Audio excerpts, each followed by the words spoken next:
Radio Indore से प्रस्तुत है दैनिक समाचार।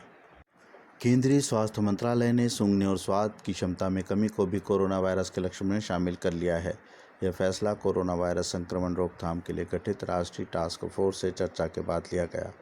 गौरतलब है कि कोरोना के कई मामलों में रोगियों के सूंघने और स्वाद महसूस करने की क्षमता में कमी आई है, इसलिए इसे अब कोरोना संक्रमण के लक्षणों में शामिल कर लिया गया है। पहले बुखार, कफ, थकान, सांस लेने में दिक्कत, बलगम के साथ खांसी, मांसपेशियों में दर्द, नाक से पानी बहना, गला खराब होना और दस्त होना जैसे लक्षणों के आधार पर ही कोरोना की जांच की जा रही थी। प्रदेश को आत्मनिर्भर बनाने में महिला स्व सहायता समूहों की महत्वपूर्ण भूमिका है। सरकार उन्हें आर्थिक गतिविधियों को बढ़ावा देने के लिए 1433 करोड़ रुपए के विभिन्न कार्य देगी। ये बात मुख्यमंत्री शिवराज सिंह चौहान ने वीडियो कॉन्फ्रेंसिंग के माध्यम से प्रदेश के महिला स्व सहायता समूहों की लगभग 10 लाख महिलाओं को संबोधित करते हुए कही। उन्होंने कहा कि स्व सहायता समूह की महिलाएं अपने गांव और क्षेत्र की आवश्यकताओं के अनुसार स्थानीय वस्तुओं का निर्माण करें।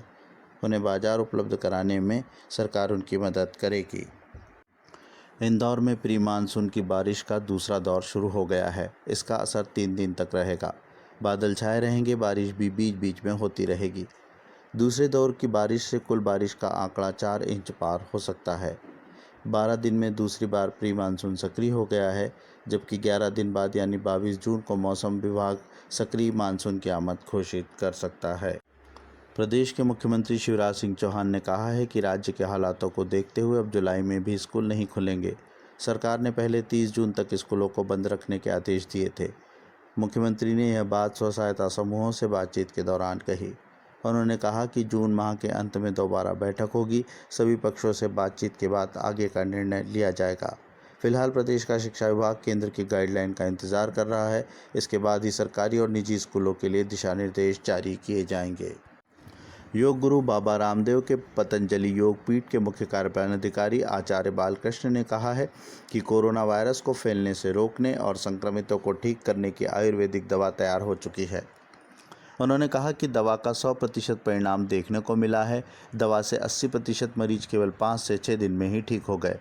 आचार्य का कहना है कि दवा का पहले चरण में क्लिनिकल ट्रायल पूरा हो चुका है और इसका 100% रिजल्ट आया है।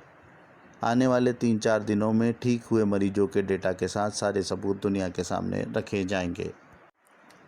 अमेरिका की निजी अंतरिक्ष कंपनी स्पेसएक्स ने 61 उपग्रहों को पृथ्वी की निचली कक्षा में पहुंचाने में कामयाबी हासिल की है।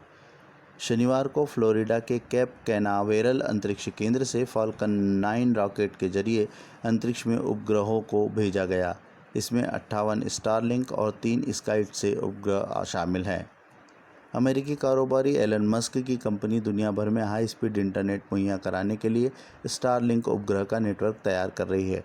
उपग्रहों का खर्च स्पेसएक्स और प्लैनेट लैब ने मिलकर उठाया है। प्लैनेट लैब के भी 3 उपग्रह पृथ्वी की कक्षा में भेजे गए हैं। इसके स्काईसैट उपग्रह धरती की चुनिंदा जगहों का लाइव अपडेट देते हैं। अब कुछ फटाफट खबरें। राज्य शिक्षा केंद्र स्कूल शिक्षा विभाग आज से 20 जून की अवधि में शिक्षकों के लिए शैक्षिक नवाचार विषय पर प्रतियोगिता का आयोजन कर रहा है। इस प्रतियोगिता में शिक्षकों को कोरोना लॉकडाउन अवधि में स्वयं के दायित्व निर्वहन के अनुभव या इस दौरान स्वयं के शैक्षणिक नवाचार के बारे में 2 से 3 प्रश्नों में लिखकर एक व्हाट्सएप नंबर पर प्रेषित करना होगा।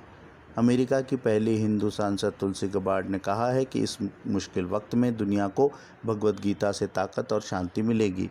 वे हिंदू स्टूडेंट्स काउंसिल के वर्चुअल कॉन्फ्रेंस को संबोधित कर रही थी। उन्होंने कहा कि इन हालात में हम भक्ति योग और कर्म योग के अभ्यास से ताकत और शांति प्राप्त कर सकते हैं। यह हमें भगवान कृष्ण ने भगवद गीता में सिखाया है।